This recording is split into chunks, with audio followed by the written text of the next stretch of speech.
1,5 million de kilomètres pour cette batterie LFP résistante au froid. Le géant chinois GAC annonce une nouvelle batterie LFP, SM-LFP, permettant d'augmenter sa durée de vie et la vitesse de charge ainsi que sa résistance au froid.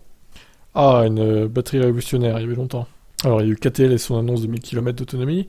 C'est au tour du chinois GAC de lever le voile sur sa nouvelle batterie SM-LFP qui améliore les batteries abordables de type LFP, de quoi nous faire patienter en attendant l'arrivée de masse des batteries semi-solides et des batteries solides. La nouvelle technologie de GAC, comme le mentionne CN EV Post, se base sur les batteries LFP, bien plus abordables que leurs homologues NMC ou NCA, que l'on trouve davantage dans les voitures haut de gamme. A titre d'exemple, la Model 3 Propulsion adopte une batterie LFP, alors que la grande sœur, la Model 3 Grande Autonomie et Model S et X reposent sur des packs NMC et NCA. La contrainte des batteries LFP est une plus faible densité énergétique et une vitesse de charge moins élevée. Mais la nouvelle technologie de GAC gomme en partie ça.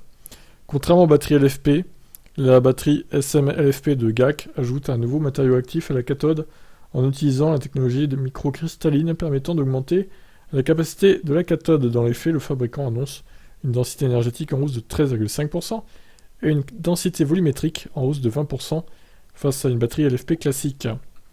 En d'autres termes, ça permettra aux constructeurs automobiles d'intégrer des batteries plus légères et moins volumineuses au VE, ou à l'inverse, augmenter les capacités en kWh des batteries et donc l'autonomie des véhicules, sans augmenter le poids.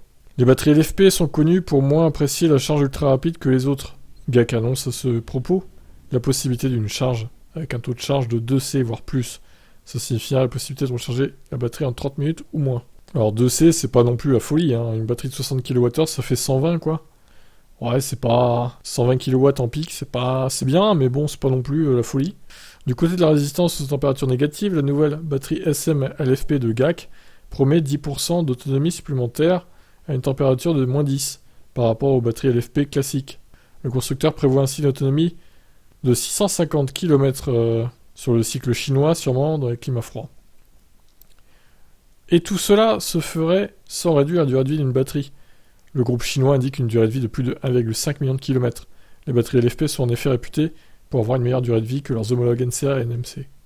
Cette nouvelle technologie de batterie devrait apparaître dès l'année prochaine sur une future voiture de la marque GAC Aion, constructeur faisant partie du même groupe.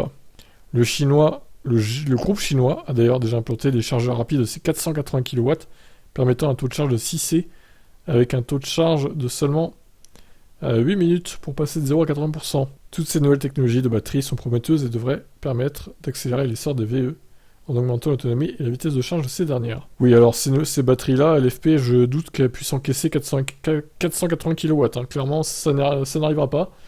À moins qu'elles fassent 200 kWh de capacité, voire plus, 250, elles n'y arriveront pas si ça se contente de 2C comme c'est dit dans l'article.